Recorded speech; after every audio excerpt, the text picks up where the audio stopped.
Hello everyone and welcome back to our channel Shikshak Lakshya. आज के video में हम लोग एक टेस्ट देंगे बीएड एंट्रेंस के लिए जीके सेक्शन का।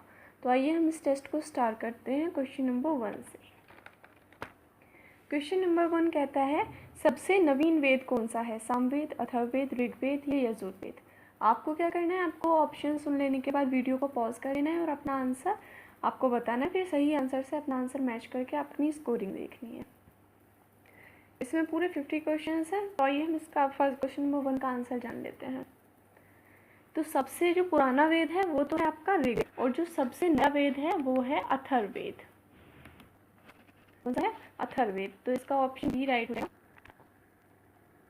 अगर आपको एक्स्ट्रा टाइम चाहिए हो तो आप वीडियो को पॉज कर लिया कीजिए। क्वेश्चन नंबर 2 पर मूव करते हैं। अर्थशास्त्र किसकी रचना है, पाणिनि, बरूनी, चाणक्य या कलहण। तो अर्थशास्त्र शब्द का जो पहली बार प्रयोग किया गया था चाणक्य सर के द्वारा, और उन्होंने ही ये पुस्तक लिखी थी अर्थशास्त्र, जो कि राजनीति पर फोकस करती थी ज़्यादा। अभी ये मैं हर बार आपको नहीं बताऊंगी वीडियो पॉज करने के लिए, आप क्वेश्चन सुन लेने के बाद वीडियो पॉज कर लिया कीजिए। तो ऑप्शन सी चाणक्य इसका राइट आंसर है। नेक्स्ट क्वेश्चन पर मूव करते हैं। क्वेश्चन नंबर 3, जैन धर्म के संस्थापक ऋषभदेव, पार्श्वनाथ, महावीर स्वामी या जामिल। तो जैन धर्म के जो संस्थापक थे वो थे आपके ऋषभदेव। पार्श्वनाथ कौन थे? ये थे 23वें तीर्थकार या सेकेंड लास्ट बोल सकते हैं आप उसको। और महावीर स्वामी कौन थे? महावीर स्वामी थे 24वें तीर्थकार, लास्ट तीर्थकार थे, मतलब तीर्थकर थे। जामिल कौन थे? जामिल थे महावीर स्वामी के क्या बोलते बेटी के हस्बैंड। इन्होंने ही पहली बार इनसे शिक्षा दीक्षा ली थी, इन्हें अपना गुरु माना था पहली बार। तो जैन धर्म के संस्थापक कौन है, हमें क्या पता चला इस क्वेश्चन से? ऋषभदेव। और हमें 2 क्वेश्चन और पता चले इंपॉर्टेंट कि पार्श्वनाथ 23वें तीर्थकर थे और महावीर स्वामी 24वें। नेक्स्ट क्वेश्चन पर आते हैं। क्वेश्चन नंबर 4, जिंदा पीर किसे कहा जाता है, औरंगजेब, अकबर, शाहजहां या कासिम। तो जिंदा पीर कहा जाता है औरंगजेब को। आपको हिस्ट्री अच्छे से तैयार कर लेनी है। बीएड एंट्रेंस अगर आप देने वाले हैं तो हिस्ट्री, ज्योग्राफी, करंट अफेयर और पॉलिटी से बहुत क्वेश्चन बनते हैं। खासकर मॉडर्न हिस्ट्री पर ज़्यादा फोकस कीजिएगा आप लोग। तो जिंदा पीर किसे कहा जाता है? औरंगजेब को। मुगल बादशाह थे ये एक। तो ऑप्शन ए इस क्वेश्चन का राइट आंसर होगा। क्वेश्चन नंबर 5, तूती ए हिंद किसे कहा जाता है। तूती ए हिंद या हिंद का तोता, बहुत सारी चीज़ें बोली जाती हैं, लेकिन आप समझ जाएंगे अगर क्वेश्चन किसी दूसरे फॉर्म में भी आता है तो। अमीर खुसरो, अकबर, बरूनी या अलाउद्दीन खिलजी। तो जो तूती ए हिंद कहा जाता है ये कहा जाता है अमीर खुसरो को। इन्हें ही सीता का आविष्कारक भी बताया जाता है। तो भारत का प्रथम गवर्नर जनरल कौन था, ये पूछता है हमारा क्वेश्चन नंबर 6। भारत का प्रथम गवर्नर जनरल, ठीक है। तो भारत के जो यहाँ कंपनी के गवर्नर जनरल की बात नहीं हो रही है, भारत के गवर्नर जनरल। तो भारत के गवर्नर जनरल कौन थे? लॉर्ड कैनिंग पहले या लॉर्ड विलियम बेंटिक, क्लाइव या डलहौजी। तो लॉर्ड विलियम बेंटिक भारत के पहले गवर्नर जनरल थे। कब बने थे? ये बने थे 1828 से 1835 तक रहे थे Lord William Bentinck. Question number 7, व्यपगत सिद्धांत किसके दिमाग की उपज थी, doctrine of labs. Lord Canning, Lord William Bentinck, Clive या डलहौजी। तो व्यपगत सिद्धांत के लिए जिसे याद किया जाता है उसे याद वो है डलहौजी। तो लॉर्ड डलहौजी जो थे वो उन्होंने व्यपगत सिद्धांत की नींव डाली थी। क्वेश्चन नंबर 8, थल सेना के प्रमुख कौन हैं। ये बिल्कुल आप याद रखिएगा, करंट अफेयर से बहुत क्वेश्चन पूछे जाते हैं और करंट अफेयर्स में ही ये सारी चीज़ें बन जाती हैं कि अब भारत में कौन क्या है। आर.एस. भदौरिया, मनोज मुकुंद नरवणे, शक्तिकांत दास कांत है ये, एडमिरल करमबीर सिंह। तो थल सेना के जो आपके प्रमुख हैं वो हैं मनोज मुकुंद नरवणे। क्वेश्चन नंबर ये ऑप्शन नंबर 2 इसका सही आंसर होगा। आर.एस. भदौरिया कौन है? आर.एस. भदौरिया हैं आपके एयरफोर्स के प्रमुख, और एडमिरल करमबीर नेवी के, और ये कौन है? ये आरबीआई के गवर्नर हैं। ये चारों याद रखने हैं आपको। तो इसका सही आंसर हो जाएगा option 2। Question number 9, corona virus चीन में सर्वप्रथम कहाँ पाया गया। हाँ ये तो पता है हमको, चीन में मिला था। चीन में कहाँ मिला था? वुहान, संघाई, हेलर या गेजू। तो ये भी सबको पता ही है कि चीन के वुहान शहर में सर्वप्रथम कोरोना वायरस का पेशेंट पाया गया था। क्वेश्चन नंबर 10, हाल ही में 5 जून को कौन सा दिवस मनाया गया है? विश्व आर्द्रभूमि दिवस, दुग्ध दिवस, मजदूर दिवस या पर्यावरण दिवस। दिवस भी आपको याद रखने आसपास के। विश्व पर्यावरण दिवस। 5 जून को मनाया जाता है। विश्व मजदूर दिवस, विश्व दुग्ध दिवस और विश्व आर्द्रभूमि दिवस, ये आपको सर्च करने हैं गूगल पे और कमेंट करके हमें बताने हैं।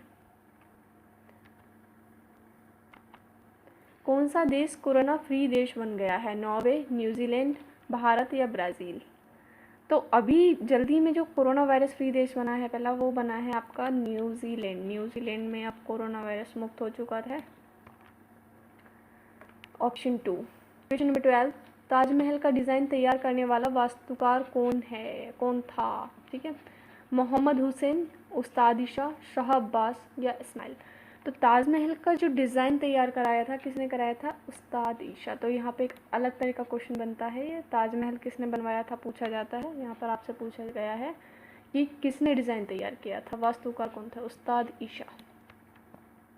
क्वेश्चन नंबर 12, भारत में कुल कितने राज्य हैं? 28, 29, 27 या 30? तो अभी तक तो भारत में थे 29 राज्य। 29 वाला राज्य कौन सा था? तेलंगाना। लेकिन अभी हमें पता है कि जो आपका जम्मू कश्मीर है उसको राज्य का दर्जा नहीं है, उसे 2 यूनियन टेरिटरी में बांट दिया गया है। इसीलिए अब भारत में अब कितने राज्य हो गए हैं? तो अब राज्य हो गए हैं 28। नेक्स्ट क्वेश्चन पे मूव करते हैं। क्वेश्चन नंबर 14, उत्तर प्रदेश की राजधानी है, ये तो सबका फेवरेट क्वेश्चन है, लखनऊ, सुल्तानपुर, कानपुर या इलाहाबाद? उत्तर प्रदेश की राजधानी है लखनऊ। क्वेश्चन नंबर 15, भारत है उत्तर पश्चिमी गोलार्ध का देश, दक्षिण पश्चिमी गोलार्ध का देश, उत्तर पूर्वी गोलार्ध का देश या दक्षिण पूर्वी गोलार्ध का देश?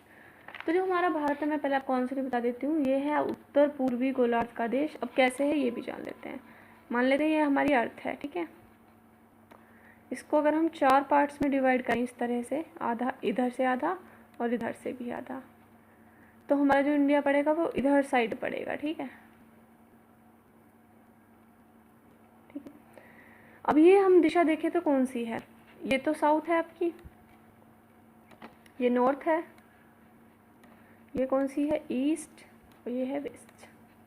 ओके, हमारा इंडिया पड़ रहा है नॉर्थ में और ईस्ट वाली जगह में, तो नॉर्थ ईस्ट में हमारा इंडिया हो जाएगा। इस तरह से उत्तर पूर्वी गोलार्ध का देश हमारा इंडिया कहा जाएगा। क्वेश्चन नंबर 16, वायुयान उड़ाए जाते हैं, समताप मंडल में उड़ाए जाते हैं, क्षोभ मंडल में उड़ाए जाते हैं, बाह्य मंडल में उड़ाए जाते हैं या कहीं भी उड़ाए जा सकते हैं? तो वायुयान जो हमारे उड़ाए जाते हैं उनको हम समताप मंडल में उड़ाते हैं। क्यों? क्योंकि वहाँ पर मौसमी संबंधी घटनाएं नहीं होती हैं, बारिश, ओलावर्षण, आंधी वांधी वो सब वहाँ पर नहीं होता है। नेक्स्ट क्वेश्चन, क्वेश्चन नंबर 17, आकार की दृष्टि से पृथ्वी का स्थान है, ग्रहों में स्थान पूछा हुआ है, तो 4th, 5th, 6th या 7th? आकार की दृष्टि से जो पृथ्वी का स्थान है वो है 5th। और अगर सूर्य से निकटता की दृष्टि से हम देखें तो आप इस क्रम को जरूर याद रख लें। सूर्य की निकटता की दृष्टि से क्या क्रम है इसका? वो है मर्करी, वीनस, अर्थ, मार्स, जुपिटर, सैटर्न, यूरेनस और नेपच्यून, ठीक है। क्वेश्चन नंबर 18, इसका आंसर हो जाएगा आपका सेकेंड। कौन सी नदी हिमालयी नदी नहीं है? व्यास, रावी, गंगा या कृष्णा? तो व्यास, रावी और गंगा ये हिमालयी नदी हैं, हिमालय से निकलती हैं। लेकिन जो ये कृष्णा नदी है ये तो दक्षिण भारत की नदी है ना, तो ये हिमालयी नदी से हो सकती है, इसलिए कृष्णा नदी इसका सही आंसर हो जाएगा। क्वेश्चन नंबर 19, गारो हिल्स कहाँ स्थित है? ये पिछले साल क्वेश्चन पूछा गया था बीएड एंट्रेंस में। असम में, मेघालय में, मणिपुर में या सिक्किम में? तो गारो हिल्स जो है वो शिलोंग पठार आपने सुना होगा ना, तो उसमें 3 पहाड़ियाँ हैं, ये गारो, खासी और जयंतिया। ये तीनों की तीनों जो पहाड़ियाँ हैं ये आपके मेघालय में स्थित हैं और ये भारत के प्रायद्वीपीय पठार का हिस्सा है मेघालय। क्वेश्चन नंबर 20, चिल्का झील स्थित है आंध्र प्रदेश में, तेलंगाना में, ओडिशा में या पश्चिम बंगाल में? चिल्का झील बहुत इंपॉर्टेंट क्वेश्चन है। चिल्का झील आपकी स्थित है पश्चिम बंगाल में। एग्ज़ाम देने से पहले आप आसपास के जो हमारे मंथ सभी गुजरे हैं इनके करंट अफेयर्स जरूर पढ़ लीजिएगा। क्षेत्रफल की दृष्टि से सबसे छोटा देश है कतर, पाकिस्तान, इटली या वेटिकन सिटी? क्षेत्रफल की दृष्टि से जो सबसे छोटा देश है वो है आपका Vatican city. Option number 4। Question number 22। कौन सा भारत में सबसे बड़ा सिंचाई संयंत्र है? तो बंकिंगम नहर, ऊपरी गंग नहर, ताजेवाला नहर या इंदिरा गांधी नहर। तो इसका आंसर हो जाएगा ऑप्शन डी, इंदिरा गांधी सिंचाई परियोजना जो है वो भारत की ही नहीं बल्कि पूरे विश्व की सबसे लंबी परियोजना है। और ये पंजाब में जो फिरोजपुर है ना, वहाँ पे हरी के बांध जो आपने सुना होगा वहाँ से निकलती है। और राजस्थान सिंचाई परियोजना भी इसका दूसरा नाम है। तो क्या है ये? इंदिरा गांधी नहर। Option number 4। Question number 23। किस देश में एस्बेस्टस अधिकतम मात्रा में पाया जाता है? कनाडा, रूस, ऑस्ट्रेलिया या अफ्रीका? तो एस्बेस्टस की बात करें हम तो ये अब रूस में पाया जाता है सबसे ज़्यादा। कब से? 2012 से। लेकिन 2012 से पहले तक सबसे ज़्यादा कहाँ पे पाया जाता था एस्बेस्टस? कनाडा में पाया जाता था। रूस में पाया जाता है सबसे ज़्यादा। तो कितना परसेंट? पूरे विश्व का 55% जो एस्बेस्टस है वो रशिया में पाया जाता है। Next question, question number 24। दक्षिण का मैनचेस्टर कहा जाता है? कोच्चि, कोयम्बटूर, विशाखापट्टनम या बंगलुरु? तो दक्षिण का जो मैनचेस्टर कहा जाता है वो कहा जाता है आपके कोयम्बटूर को। वहीं अगर बात करेंगे हम भारत का मैनचेस्टर, तो भारत का मैनचेस्टर कहा जाता है कानपुर। Next question number 25। सबसे अधिक ऊंचाई पर स्थित घरेलू हवाई अड्डा है? कहाँ पर स्थित है, मतलब ये पूछा गया इसमें। तिब्बत में, भारत में, नेपाल में या चीन में? तो जो तिब्बत का रायोचिंग याडिंग हवाई अड्डा है वो समुद्र से 4411 की ऊंचाई पर स्थित है। और वही सबसे ज़्यादा ऊंचाई पर स्थित घरेलू हवाई अड्डा है तिब्बत में। कितनी ऊंचाई पर स्थित है? 4411 metre. Next question, question number 26। BRICS में शामिल देश नहीं हैं? ब्राज़ील, ब्रिटेन, भारत या चीन? तो ब्रिक्स में जो देश शामिल नहीं है इनमें से वो है आपका ब्रिटेन। ब्रिक्स में कौन से देश शामिल हैं कौन से नहीं, ये तो आपको इस तरह से पता चल जाता है। ब्रिक्स की अगर आप फुल फॉर्म देखेंगे तो बी से क्या है? बी से है ब्राज़ील, आर से रसिया, आई से इंडिया, सी से चाइना, एस से south Africa. Next question, question number 27। संविधान सभा की प्रथम बैठक कहाँ आयोजित हुई? तो संविधान सभा 9 दिसंबर 1946 में आयोजित हुई थी पहली। तो कहाँ उसकी बैठक आयोजित हुई? दिल्ली, मुंबई, मद्रास या कोच्चि? तो दिल्ली के स्थित जो कौंसल चैम्बर है उसके पुस्तकालय में संविधान सभा आयोजित हुई थी। कब? 9 दिसंबर 1946 को। दिल्ली इसका सही आंसर हो जाएगा। Question number 28। मूल संविधान में कितने मौलिक अधिकार थे? मूल संविधान मतलब पहले, अभी संशोधन हो गया है, जो पहले बना था उसमें कितने मौलिक अधिकार थे?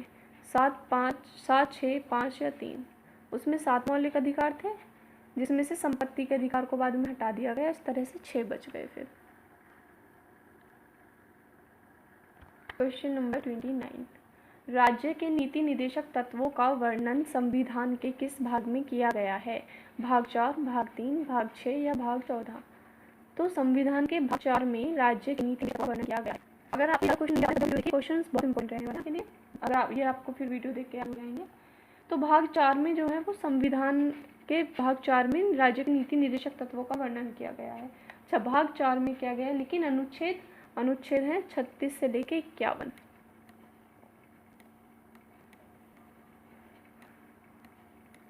Question number 30।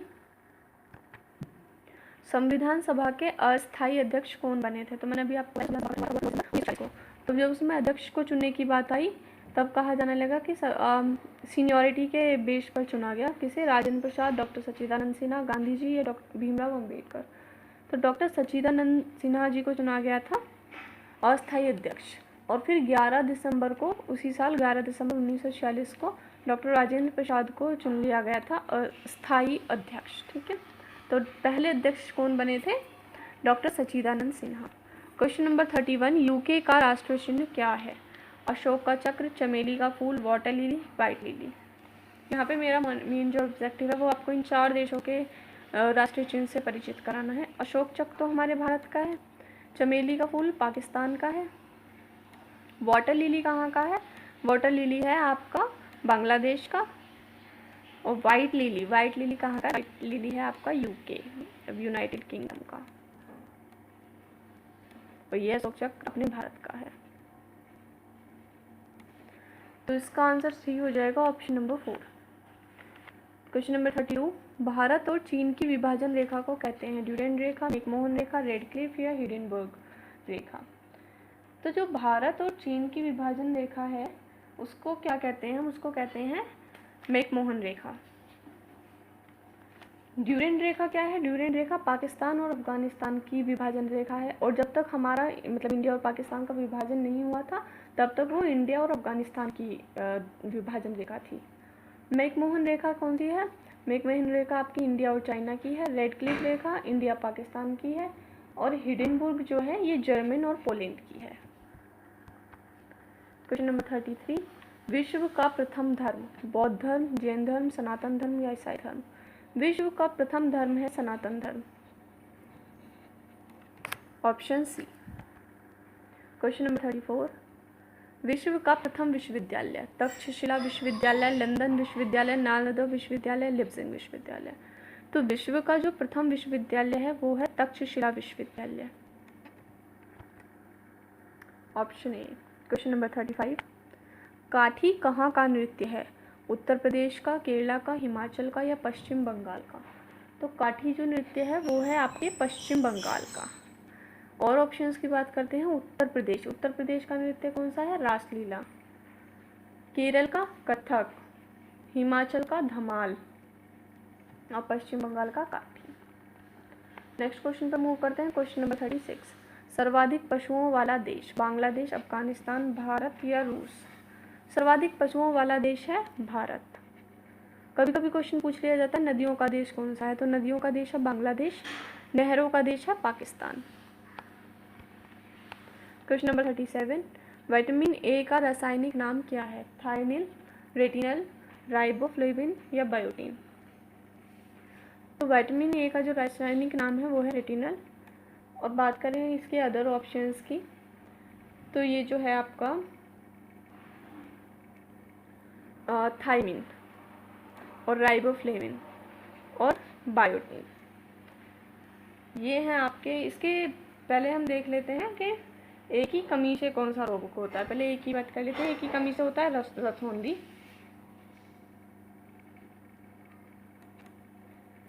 जो ये है आपका थायमिन जो है ये B1 का रासायनिक नाम है।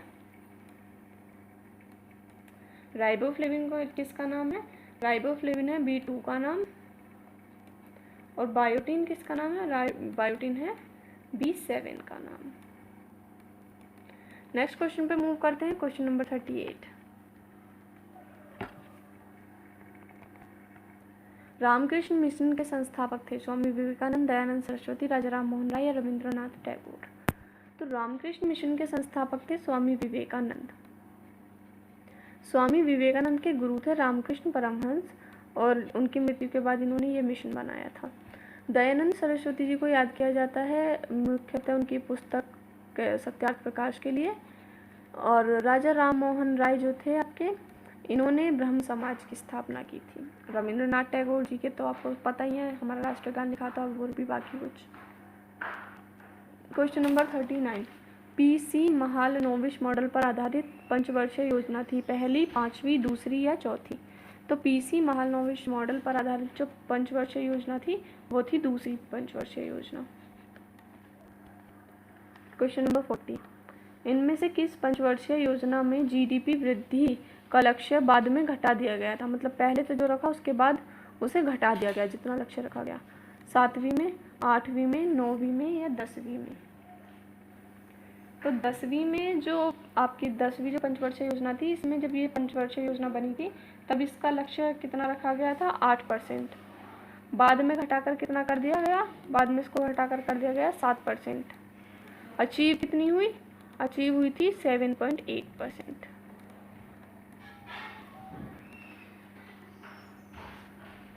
क्वेश्चन नंबर 41, IBC का निर्माण क्या था? लॉर्ड विलियम बेंटिक ने, लॉर्ड कॉर्नवालिस ने, मैकाले ने या चेम्सफोर्ड ने? तो जब 1833 का आपका चार्टर एक्ट आया था तो उसमें एक सदस्य बढ़ गया था, विधि सदस्य, वो कौन थे? मैकाले थे। और मैकाले ने ही हमारे फिर IPC का निर्माण किया, मतलब इंडियन पिनल कोड या भारतीय दंड संहिता। Question number 22, Vande Bharat mission शुरू किया गया है आर्मी के द्वारा, एयरफोर्स के द्वारा, नेवी के द्वारा या सुप्रीम कोर्ट के द्वारा? वंदे भारत मिशन शुरू किया गया है जो विदेशों में भारतीय फंसे हुए हैं उनको लाने के लिए एयरफोर्स के द्वारा। इसी तरह का एक और मिशन है ऑपरेशन समुद्र सेतु, वो किया गया है नेवी के द्वारा। क्वेश्चन नंबर 34, 2019-20 वित्तीय वर्ष में FDI का सबसे बड़ा स्रोत रहा है? स्वीडन, सिंगापुर, चीन या अमेरिका? तो जो सिंगापुर है ये हमारा FDI का सबसे बड़ा स्रोत रहा है। FDI क्या है? Foreign direct investment. तो कितना इन्होंने इन्वेस्ट किया है? $14.67 बिलियन। सेकंड पे कौन रहे हैं? सेकंड पे रखे हैं मॉरिशस और थर्ड पे नीदरलैंड। इसका सिंगापुर आंसर ठीक हो जाएगा। नेक्स्ट क्वेश्चन पर आते हैं। क्वेश्चन नंबर 44, HIL लिमिटेड टिड्डियों के लिए किसे 25 टन के कीटनाशक आपूर्ति करेगी? पाकिस्तान को, भारत को, ईरान को या चीन को? तो HIL एक सरकारी कंपनी है और ये 25 टन कीटनाशक की आपूर्ति करने वाली है टिड्डियों से राहत के लिए ईरान को। क्वेश्चन नंबर 45, RBI की स्थापना हुई थी 1835, 1935, 1933 और 1833। तो RBI की स्थापना हुई थी 1935 में। नेक्स्ट क्वेश्चन पर आते हैं। क्वेश्चन नंबर 46, उत्तर प्रदेश का राजकीय वृक्ष है नीम, पीपल, अशोक या बबूल? उत्तर प्रदेश का राजकीय वृक्ष है अशोक। और उत्तर प्रदेश का राजकीय पुष्प क्या है? पलाश, पक्षी सारस। केसर उत्पादन में अग्रणी राज्य है? जम्मू कश्मीर, पंजाब, हिमाचल या केरल? तो केसर का उत्पादन किस राज्य में सबसे ज़्यादा होता है? वो होता है जम्मू कश्मीर में, ऑप्शन 1। क्वेश्चन नंबर 48, नर्मदा नदी जलप्रपात बनाती है, जलप्रपात मतलब झरना, महाराष्ट्र में, गुजरात में, मध्य प्रदेश में या बंगाल में? तो ये जो आपकी नर्मदा नदी है जलप्रपात का निर्माण करती है। नर्मदा नदी कहाँ पर? मध्य प्रदेश में एक बहुत ही खूबसूरत झरना बनाती है। क्वेश्चन नंबर 49, समुद्री जल का pH मान कितना होता है? 8.4, 7.3, 8.3 या 8.2? तो समुद्री जल का जो pH मान होता है वो होता है 8.4, ऑप्शन 1, 8.4। आज़ाद हिंद फौज का गठन किया गया था, किसने गठन किया था आज़ाद हिंद फौज का? महात्मा गांधी ने, मोहम्मद अली जिन्ना ने, नेताजी सुभाष चंद्र बोस ने या अशफाक अली ने? आज़ाद हिंद फौज का गठन किया गया था नेताजी सुभाष चंद्र बोस के द्वारा, ऑप्शन सी। तो आपका कितना स्कोर रहा आप हमें कमेंट करके बताइए। और जो आपको क्वेश्चन नहीं आते हो ना एग्जाम में उन्हें आप मत अटेंड करिएगा क्योंकि वहाँ पर नेगेटिव मार्किंग रहने वाली है 1/3 की। अभी आगे हम हिंदी के प्रैक्टिस सेट्स भी बनाएंगे और बाकी प्रैक्टिस सेट भी आपको देते रहेंगे। Thank you so much. अगर आपको वीडियो अच्छी लगी हो तो प्लीज़ लाइक करें, चैनल को सब्सक्राइब करें।